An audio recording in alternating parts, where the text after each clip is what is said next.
छत्रपती संभाजीनगर जिल्ह्यात पोलिसांनी केली मोठी कारवाई। तब्बल 29 किलोपेक्षा जास्त गांजा जप्त केला असून या कारवाईत एका आरोपीला अटक करण्यात आली आहे।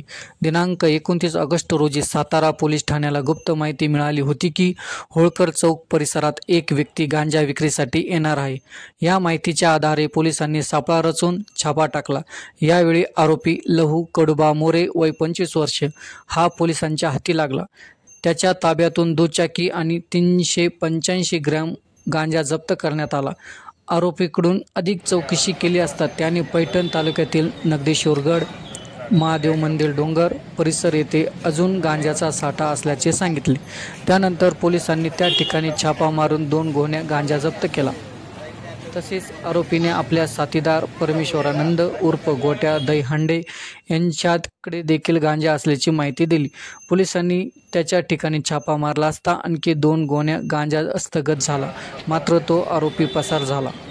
सदर कारवाईत एकूण 29 किलो गांजा, किंमत जवळपास 6 लाख रुपये तसेच 15,000 रुपयाची दुचाकी असा मुद्देमाल पोलिसांनी हस्तगत केला आहे। या प्रकरणी सातारा पोलीस ठाण्यात गुन्हा दाखल करण्यात आला असून तपास सहाय्यक पोलीस निरीक्षक श्री शैलेश देश यांच्या मार्गदर्शनाखाली सुरू आहे।